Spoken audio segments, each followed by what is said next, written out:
आइए इस वीडियो में आगे समझते हैं कि क्या क्या सावधानियां हमें ग्रहण के पहले और बाद में रखनी हैं, ग्रहण काल का सदुपयोग हम कैसे करें और कैसे इससे होने वाले दुष्प्रभावों से हम बचें। सूर्य ग्रहण के 4 प्रहर यानी 12 घंटे और चंद्र ग्रहण के 3 प्रहर यानी 9 घंटे पहले से सूतक माना जाता है। इस समय सशक्त व्यक्तियों को भोजन छोड़ देना चाहिए। इससे आयु, आरोग्य, बुद्धि की विलक्षणता बनी रहेगी। लेकिन जो बालक, बूढ़े, बीमार व गर्भवती स्त्रियां हैं, वे ग्रहण से 1 से 1.5 प्रहर यानी 3 से 4.5 घंटे पहले तक कुछ खा पी ले तो चल सकता है। बाद में खाने से स्वास्थ्य के लिए बड़ी हानि होती है। गर्भवती महिलाओं को तो ग्रहण के समय खास सावधान रहना चाहिए। अब समझते हैं खाद्य पदार्थों तथा पानी को ग्रहण के कुप्रभाव से दूषित होने से कैसे बचाएं।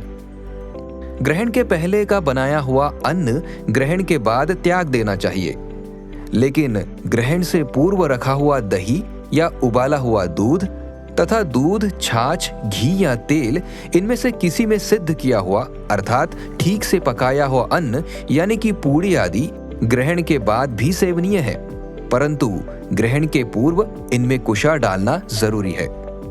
सूतक से पहले पानी में कुशा, तिल या तुलसी पत्र डाल के रखें ताकि सूतक काल में उसे उपयोग में ला सकें। तुलसी पत्र के विषय में ध्यान रखें कि दोपहर 12 बजे के बाद तथा जिन दिनों में तुलसी तोड़ना निषिद्ध माना जाता है, जैसे कि रविवार, द्वादशी, अमावस्या, इन दिनों में तुलसी न तोड़े और बेहतर है कि कुशा या तिल का उपयोग तुलसी की जगह पर किया जाए। यहाँ पर एक और बात ध्यान में रखनी है, दूध या दूध से बने व्यंजनों में तिल या तुलसी पत्र न डालें। अब ध्यान से सुनते हैं कि अन्य सावधानियां हमें कौन सी रखनी हैं। इसे सुनना बेहद जरूरी है, क्योंकि थोड़ी सी असावधानी से बहुत बड़ा दंड, बड़ा दुख आपको झेलना पड़ सकता है। ग्रहण काल में भोजन करने वाला अधोगति को जाता है, और यदि कोई दूसरे का अन्न खाता है तो स्कंद पुराण के हिसाब से उसका 12 वर्षों का एकत्र किया हुआ सब पुण्य नष्ट हो जाता है। जो नींद करता है उसको रोग जरूर पकड़ेगा, उसकी रोग प्रतिकारकता मानो नाश हो जाएगी।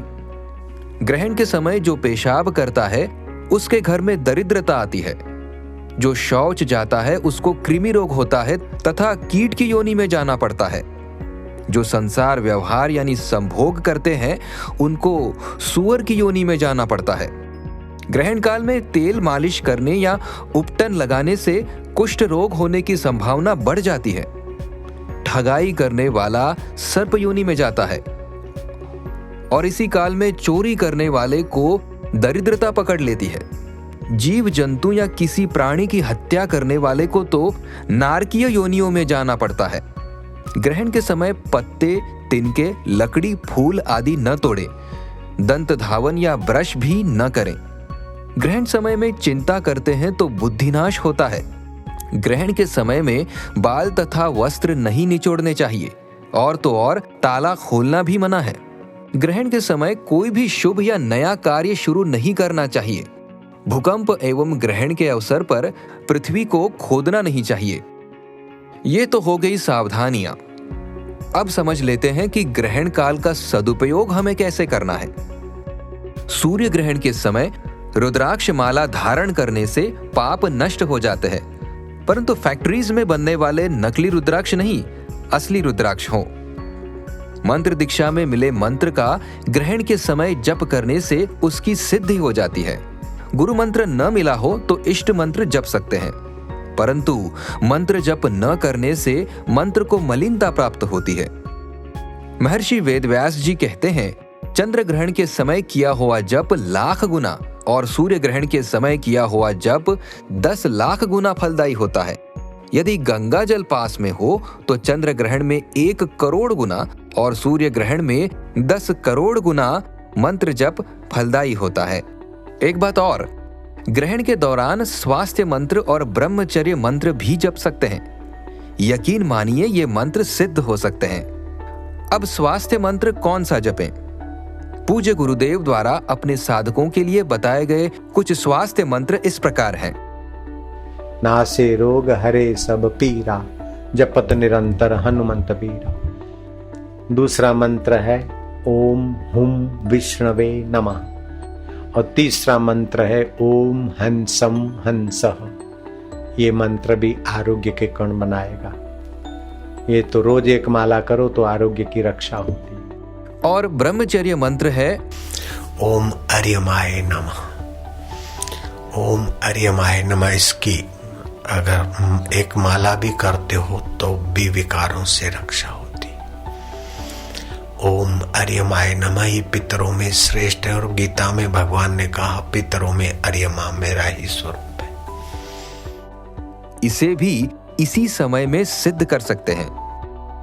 वैसे तो ग्रहण के समय में किया हुआ ऐसा वैसा कोई भी गलत या पाप कर्म अनंत गुना हो जाता है, पर इसी समय भगवत चिंतन, भगवत ध्यान, भगवत ज्ञान का लाभ ले तो वो व्यक्ति सहज में भगवत धाम, भगवत रस को पाता है।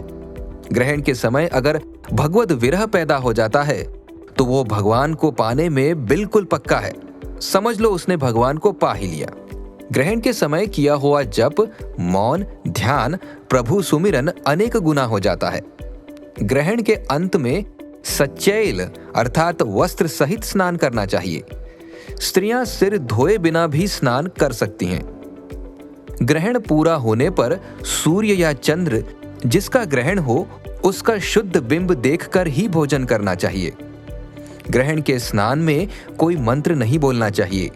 ग्रहण के स्नान में गर्म जल की अपेक्षा ठंडा जल, ठंडे जल में भी दूसरे के हाथ से निकाला हुआ जल, दूसरे के हाथ से निकाले हुए जल की अपेक्षा अपने हाथ से निकाला हुआ, निकाले हुए की अपेक्षा जमीन में भरा हुआ, भरे हुए की अपेक्षा बहता हुआ और साधारण बहते हुए की अपेक्षा सरोवर का, सरोवर की अपेक्षा नदी का, अन्य नदियों की अपेक्षा गंगा का और गंगा की अपेक्षा भी समुद्र का जल पवित्र माना जाता है। पूज्य बापूजी के सत्संग में आता है, ग्रहण है तो कुछ न कुछ उथल पुथल होगी। यदि अच्छा वातावरण है तो उथल पुथल अच्छे ढंग से होगी। जैसे मोम पिघलता है तब उसमें बढ़िया रंग डालो तो बढ़िया रंग की मोमबत्ती बनती है और हल्का रंग डालो तो हल्के रंग वाली मोमबत्ती बनती है। ऐसे ही इन दिनों में जैसा जितना जप तप होता है उतना बढ़िया लाभ मिलता है। ये जानकारी आपको दी जा रही है संत श्री आशाराम जी आश्रम द्वारा प्रकाशित आध्यात्मिक मासिक पत्रिका ऋषि प्रसाद मई 2020 से। ऐसी ही महत्वपूर्ण जानकारियां, स्वास्थ्य के नुस्खे, जीवनोपयोगी युक्तियां, पर्व त्योहारों की जानकारियां, जीवन परिवर्तन कर देने वाले पूज्य बापूजी के अनमोल सत्संग, शास्त्रों से ली हुई चुनिंदा अहम बातें और भी बहुत कुछ आपके लिए ले आता है ये आध्यात्मिक मैगजीन ऋषि प्रसाद।